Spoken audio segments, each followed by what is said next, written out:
시험, 고통, 친구들, 욥과 하나님의 이야기라는 제목으로 여러분과 하나님의 말씀을 나누고자 합니다.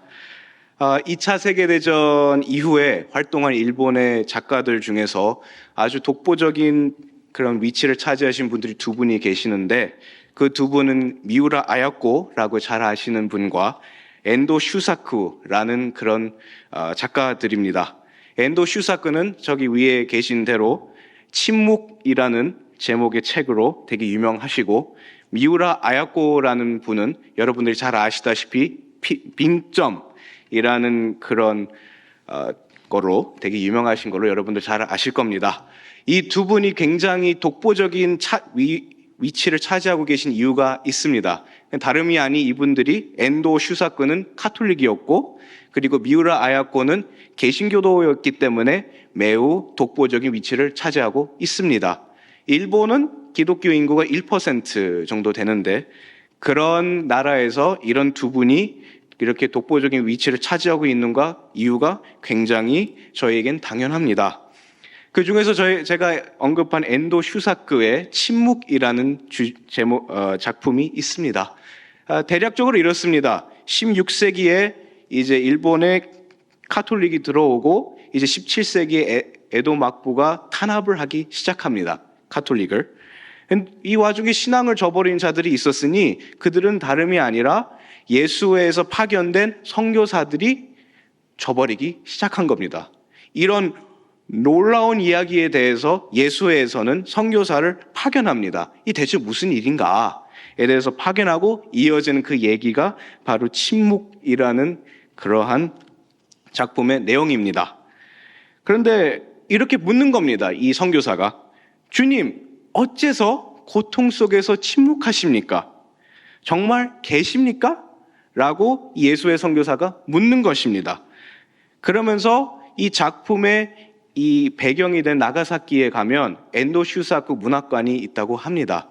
거기에서 침묵의 비라는 게 있는데요. 그 침묵의 비에 나와 있는, 보시다시피 침묵의 비에 나와 있는 내용이 이 작품의 주제를 관통하는 한 문구로 되어 있습니다. 인간이 이렇게나 슬픈데 주님, 바다가 너무나도 푸릅니다. 저는 개인적으로 이게 굉장히 공감이 갔던 이유가 딱 한 가지가 있었는데, 인간의 고통과 그리고 하나님의 창조물이 대조를 이루면서 괴리감이 생겨버린다는 것입니다.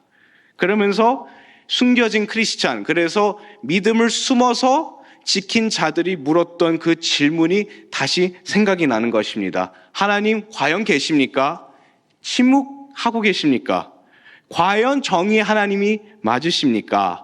그래서 저희가 오늘 입은 욥도 그런 처지에 있지 않았을까 생각이 됩니다. 욥의 이야기는 우리에게 너무나도 흔하고 은혜가 됩니다. 아마 욥의 이야기가 은혜가 되는 데에 처음에 나온 내용과 마지막에 나온 내용이 우리의 강조점을 두어서 그런 게 아닌가 생각합니다. 어느 날에 사탄이 천상회의를 열고 있는데 와서 보니 하나님께서 자기의 종인 욥을 칭찬하십니다. 야, 욥을 봤어? 진짜 의인이야. 너무나도 나를 잘 섬겨. 그리고 하다가 사탄이 이걸 듣다가 반문을 합니다. 하나님, 욥 말이죠. 하나님이 그 많은 축복을 주시기 때문에 순종을 하는 거지 하나님을 사랑하는 게 아닙니다. 한번 시험해 보세요. 다 가져가 보세요. 그러면 등을 돌릴 겁니다. 라고 반론을 하고, 하나님께서는 이상하게 욥에게 고통을 허락하십니다. 그리고 욥은 정말 한순간에 모든 것을 잃게 됩니다. 전 재산과 사랑하는 사람들까지 욥은 한순간에 잃어버리게 됩니다. 그래서 1차적으로 이렇게 고통을 받았음에도 욥은 그럼에도 하나님을 찬양합니다. 그의 찬양은 우리에게 너무나 은혜가 되는 이유가 우리가 그 찬양하기에는 굉장히 버겁기 때문이 아닌가 싶습니다. 욥기 1장 21절에 그 내용이 나옵니다. 제가 읽겠습니다. 이르되 내가 모태에서 알몸으로 나오사온즉 또한 알몸이 그리로 돌아가올지이다. 주신 이도 여호와시요 거두신 이도 여호와이시니 여호와의 이름이 찬송을 받으실지니다 하고 라고 나와 있습니다.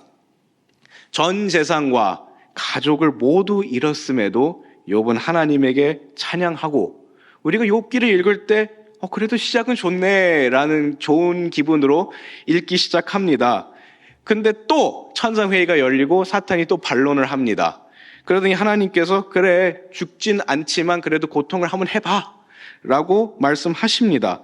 그래서 욥은 이번에는 온몸에 종기가 생기면서 고통이 또 생깁니다. 그래서 아내가 등장합니다. 욥의 아내.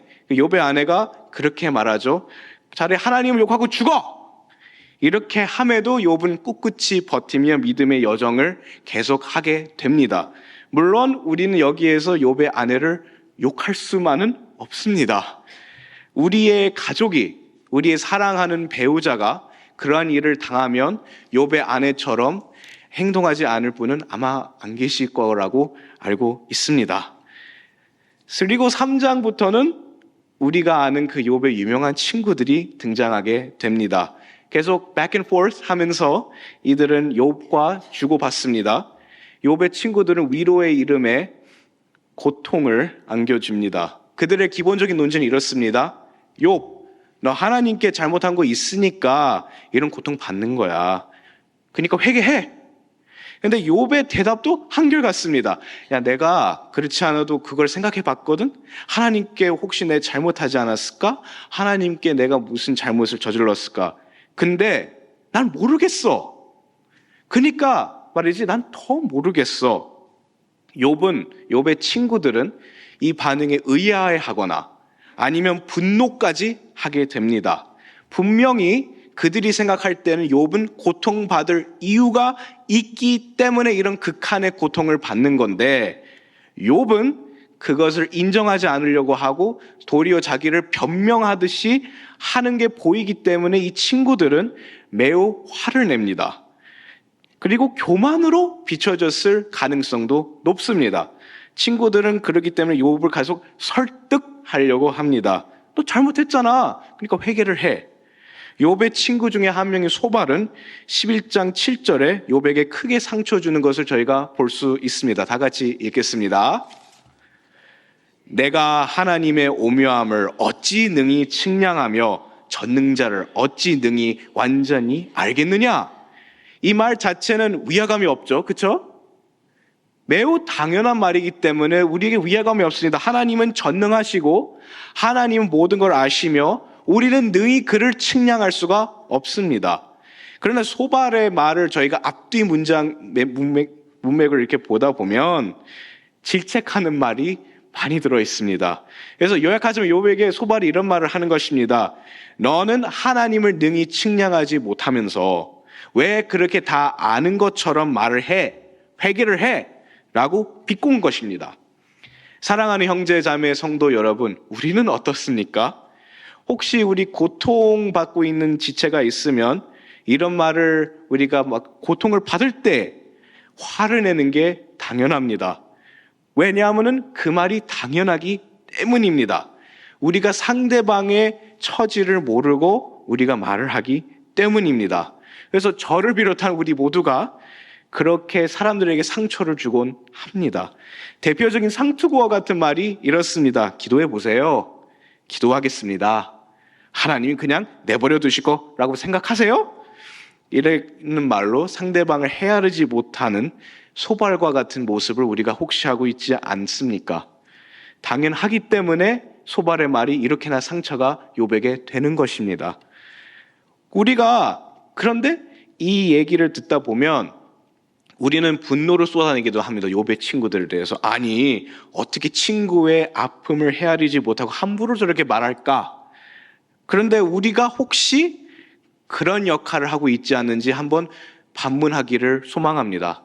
왜냐하면 우리도 모르게 우리가 함부로 말함으로 소발과 같은 욥의 친구들이 될 때도 많기 때문입니다. 그래서 상처를 너무나 많이 남깁니다.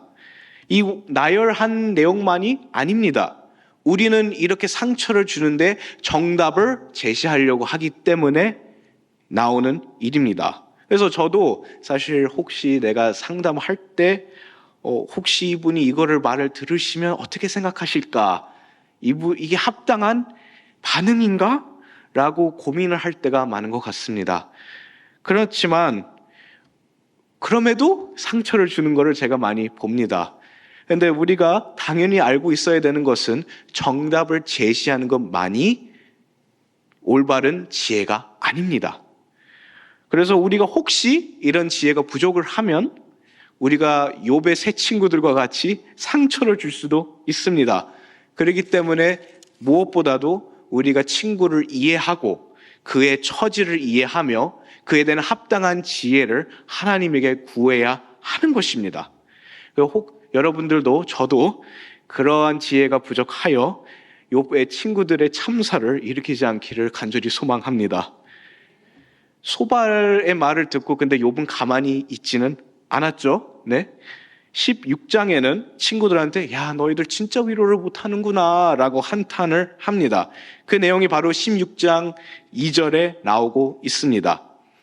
이런 말은 내가 많이 들었나니 너희는 다 재난을 주는 위로자들이구나 라는 말을 합니다. ESV 성경을 보면 이 재난을 주는 위로자들이라는 말을 더 직설적으로 miserable comforters 이라는 말을 쓰는데 처참한 위로자들이라는 말로 아주 직설적으로 욥의 말을 풀이하고 있습니다. 욥이 자기의 친구들, 소위 말하는 친구를 대해서 어떻게 생각하는지 다 드러나 있습니다. 그런데 우리는 욥의 마음을 이해하기도 합니다. 우리는 고통 속에 있을 때 친구들한테 위로를 받으러 갑니다. 그렇죠? 그렇지만 욥의 친구들과 같이 당연한 말을 함으로써 오히려 상처를 받고 회의감이 드는 게 이겁니다. 내가 왜 대체 저 친구를 도왔을까? 나를 이렇게 도와주지 못하는데. 그렇지만 이런 외부의 고통과 욥의 친구들이 고통이라는 것을 위로로 포장해서 하는 것을 한 끝에 끝이 있는 게 아닙니다.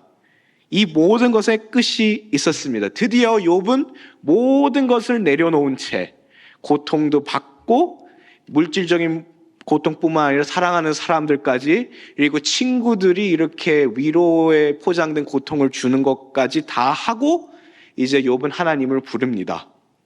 그리고 언급한 엔도슈사크의 침묵이라는 그 소설의 주제와 같이 하나님에게 또 묻습니다. 하나님 왜죠? 왜 침묵하고 계십니까? 이게 대체 무엇입니까? 정말로 하나님은 정의의 하나님이십니까? 라고 묻습니다. 지금 욥은 이 질문을 할 때 우리가 쉽게 간과하는 것이 있는데 욥은 지금 엄청난 고통에 시달리고 있는 것입니다. 물질적으로도 그렇고 자식들까지 잃고 건강까지 잃은 것뿐만 아니라 친구들 때문에 감정적, 정신적인 고통과 충격은 우리가 감히 헤아릴 수가 없을 것 같습니다. 이런 총체적인 난국 속에서 하나님께서 드디어 오십니다. 아주 드라마틱하게 딱하니 오십니다.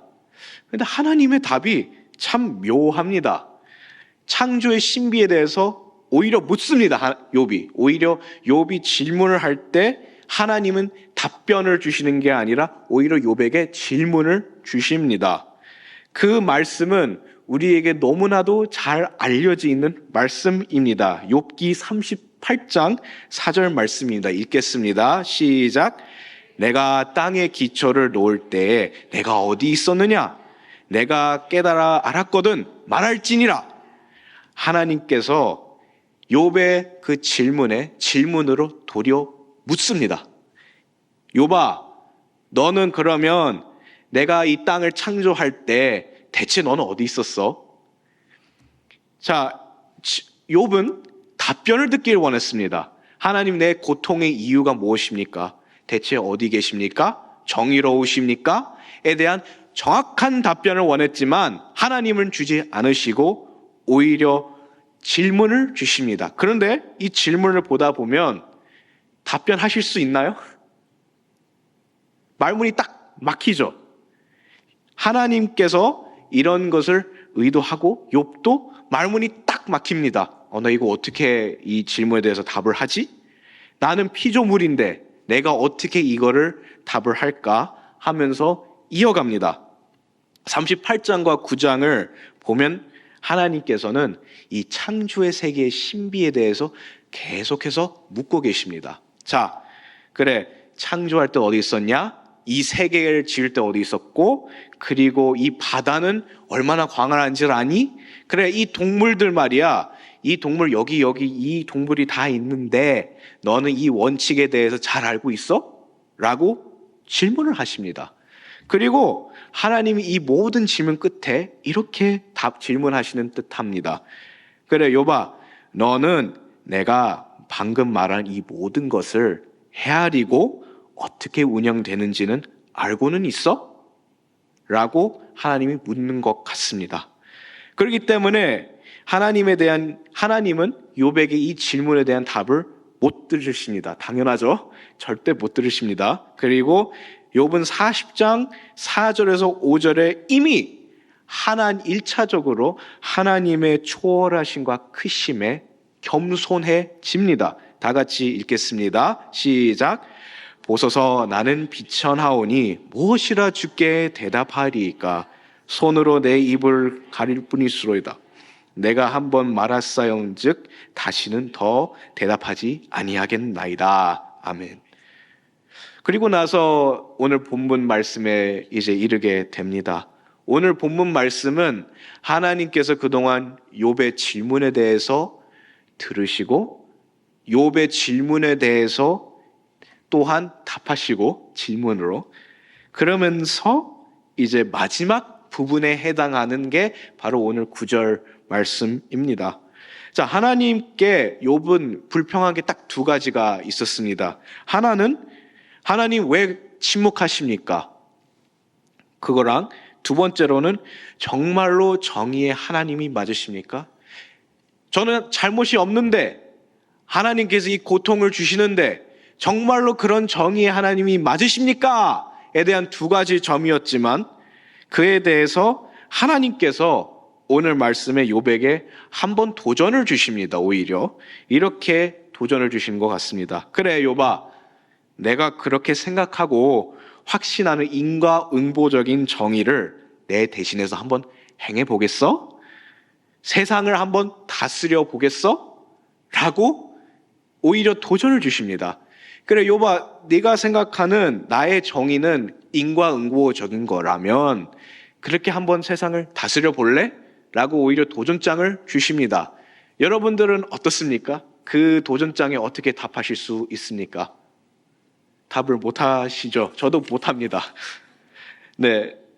사실 근데 여러분 잘 아시지만 욥은 인과응보적, 그래서 선은 선으로, 악은 악으로, 눈은 눈으로, 귀는 귀로 이렇게 되갚는 그런 관점에서 따지면 전혀 고통을 받을 이유가 없습니다. 하나님께서도 이 부분은 인정하십니다. 맨 서도에 가면 인정하십니다. 근데 욥은 이 모든 고통 가운데 하나님이 정의롭지 않으시다, 침묵하신다라는 혐의를 붙이고 굉장히 화를 내면서 하는 것에 대해서 하나님은 단단하게 확실하게 말씀하십니다. 욥아, 너는 내가 아니기 때문에 내가 갖고 있는 이 무한한 큰 시점을 너는 헤아릴 수가 없어 라고 말씀을 하십니다.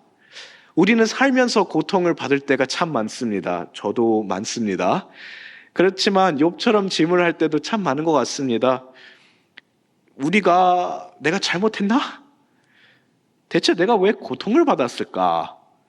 내가 이럴 이유가 없는데 라는 식으로 하나님께 참으로 많이 질문합니다, 저희가. 그렇지만 하나님께서는 욥에게 확실히 말씀하시고 우리에게도 말씀하십니다. 그것도 다 너를 향한 나의 무한한 계획 속에 들어있단다 라는 말씀을 오늘 욥을 통해서 말씀하고 계신 겁니다. 그리고 이 모든 것이 끝났을 때 하나님이 변론을 끝내시고, 사실은 욥은 정확한 답변도 못 받았습니다. 질문을 계속 하나님께서 공세를 하신 겁니다. 그렇지만 감히 피조물이 답할 수 없기 때문입니다. 그리고 42장 초반부에 저희가 가면 욥은 철저하게 회개를 하게 됩니다. 본인이 감히 하나님의 놀라우심, 초월하심, 무한하심, 그 경계를 범했고 하나님을 너무 잘못 인식하고 있어서 잘못한 것에 대해서, 자기가 스스로 하나님을 틀 안에 박은 것에 대해서 욥은 철저하게 회개하고 또 인정을 합니다. 그래서 5절에 가면 하나님을 배웠다라는 표현이 나옵니다. 만났다라고 제가 다시 표현하면 만났다라는 표현이 또 42장 5절에 나옵니다. 그래서 이에 대해서 팀 켈러 목사님은 이런 말씀을 하셨습니다. 매우 저도 공감이 되는 거니까 한번 들어보세요. 욥은 자신이 왜 고통을 받았는지 보지는 못했으나 그는 하나님을 받고 그것으로 충분했다라는 말을 팀 켈러 목사님은 하십니다. 욥은 고통을 받고 나서 하나님을 머리로만 알았던 그 하나님을 이제 진정으로 봄으로써 하나님을 보게 된 것입니다. 하나님이 얼마나 위대하시고 얼마나 초월적이시고 얼마나 큰 계획을 갖고 계시는지 욥은 분명하게 질문과 질문 사이에서 깨달은 것입니다. 그래서 하나님을 어떤 상황 가운데서 날마다 무슨 상황이 닥칠지 모르지만 광야와 같은 인생이지만 어떤 상황에서도 하나님을 의지하게 된 그러한 사람이 되었습니다. 그렇지만 여기에서 끝이 나지 않습니다.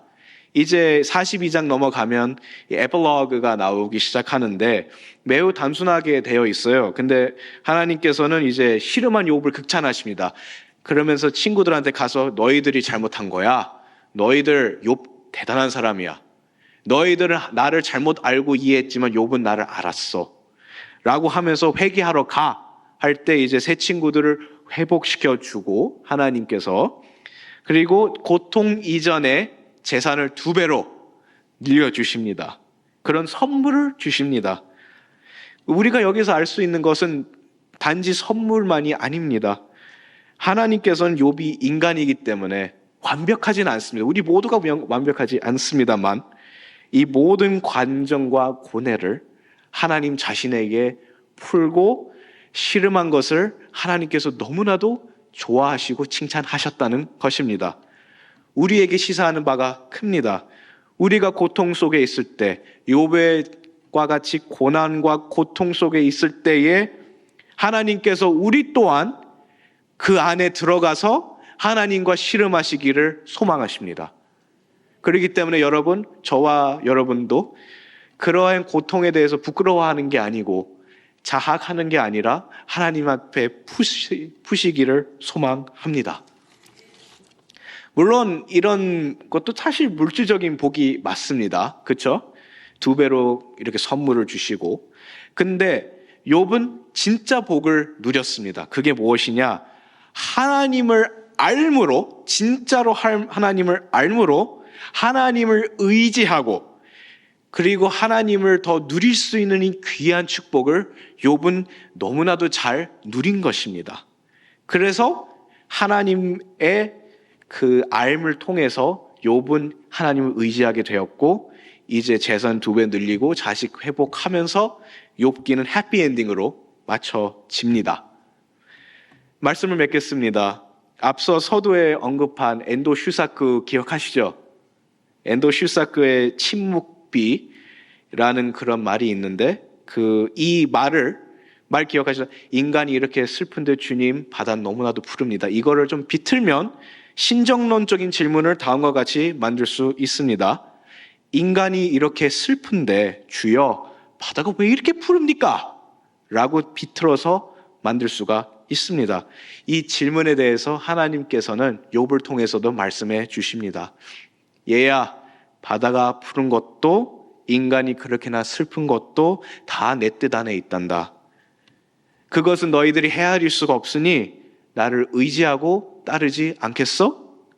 라고 욥에게 초대하신 것과 같이 하나님께서 우리에게도 초대하고 계십니다. 사랑하는 우리 형제자매 성도 여러분, 여러분은 어떻게 대답하시겠습니까?